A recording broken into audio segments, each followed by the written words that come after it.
That was a big 3 points for us. You know, we talked before the game. We'd never won 4 in a row in our history, so that was kind of the mindset. Was we were in good form, we had confidence, we know that they're a good team, but the conversation was let's go for 4 in a row. And first half we were decent, not great. Gave up a few opportunities, but we also created some, so we felt decent at the half. Came out, and then to get the goal early in the second half was huge. It was great. CJ came over to me. He's like, "Hey, like, let's switch up. I'll take him away. You go to the near post." I was like, perfect, and got a good jump, good timing, amazing ball from Lovitz, and was able to just knock it in. So it gave us a big lift, and I think from there, you know, we were kind of dictating play a little bit more, creating more chances, and then the second goal is great. Comes off their turnover. Alex with a great ball. Hani does the rest, and you can tell he always wanted to get another one to go ahead in that race. So big night for him, happy for him, and he's got a lot of work to do to maintain it, but happy that he's finally jumped Drusy there, who's also an amazing player. So I'm sure they're going to be going at it the rest of the season, but happy for him on the night as well. Right, go ahead. You alluded to it there, Walker, just obviously wanting to get 4 straight, but of course the combined score from all those games, I believe now it's 14-1. For this team, in terms of preparing for a lot of their guys, whether Fagundes, Finland, and of course Drusy, as you mentioned, what did it take to actually apply that and to execute what you guys? Well, I think we were, riding a lot of confidence. We've shifted to a back 4 this year, which was a little bit of a learning curve for us. You know, we'd had so much success over the past few years, largely out of a back 5, and it caused a little bit of moments of vulnerability, a couple of games and unlucky bounces that were kind of like, this isn't reflective of what the score should be.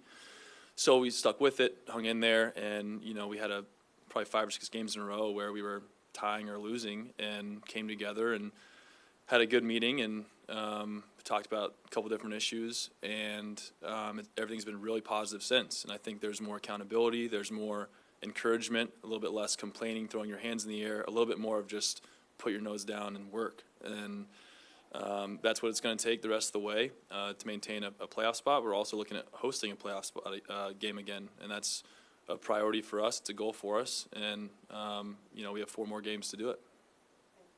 Yeah, earlier in the season, I think Hani and Teal have both talked at different points just about when you guys score a goal and get a lead, not wanting to just be content with that, but really wanting to push for another one. And obviously, the last 4 games, you've done that. What's been the difference with that? I think we're becoming extremely effective in transition.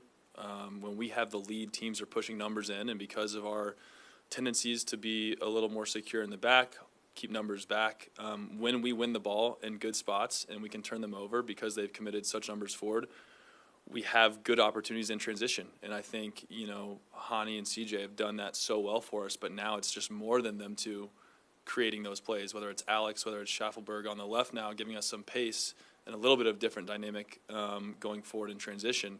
And then Teal, when he comes on, it's good to have him back from injury as well. But you saw a lot of moments in transition where, we ended up getting the 3rd goal from it. But teams are going to have to be a little bit more hesitant to commit numbers forward, even if we have a lot of numbers back, because we are so dangerous when we can turn them over. So there's a lot of things that have been going right for us in the past 4 games, and it feels kind of like a little bit of turn of fortune. I think if you talk to anyone, not to make excuses, but we felt like we were getting a little bit unfortunate on some of the results. So to finally feel like everything's kind of clicking and those kinds of bounces or things are going our way is a good feeling and something that we hope continues the rest of the way. Do you think you guys finally have a home field advantage?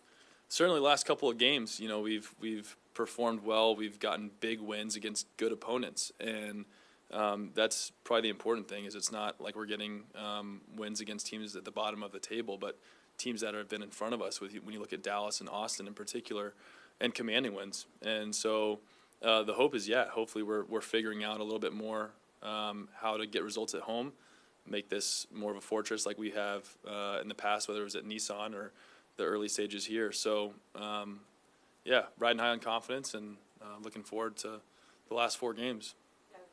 Walker, your goal celebration is probably one of the strongest we've seen from you. Was it because of the way the game was going, or did they have something else behind? I think I was frustrated with how I was playing, to be honest.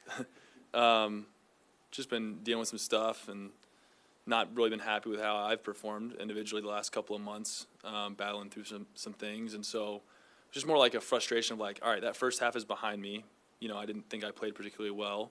And so it was just kind of like, okay, like a reset. And so I was kind of came out with the mentality to new half, new me, and to get that goal early was just kind of like perfect. That's a great way to start. So I think there was a little bit of emotion behind it, and then obviously the importance of the game and where we are in the standings. It's the later in the season that you get, the more important the games seem to be when it comes around playoff time. So I knew it was a big goal for the team, and again, honestly, I was just frustrated. So it was a prior release of some anger at myself.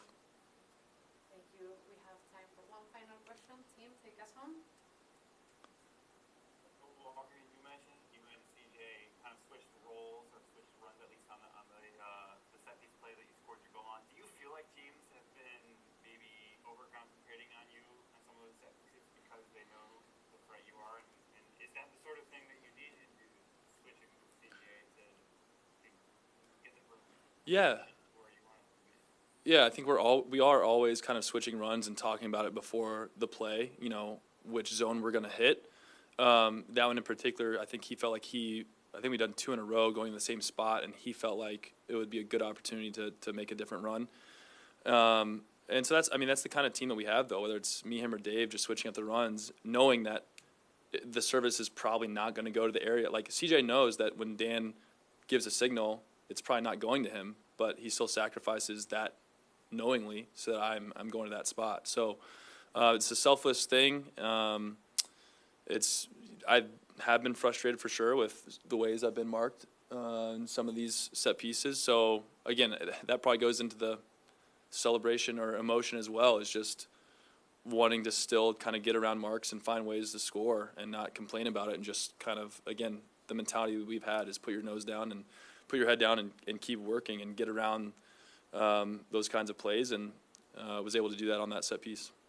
Thank you, Walker, for taking the time to chat with us today. Yep. See you Yeah, all thank you. Hey, guys. Happy Labor Day.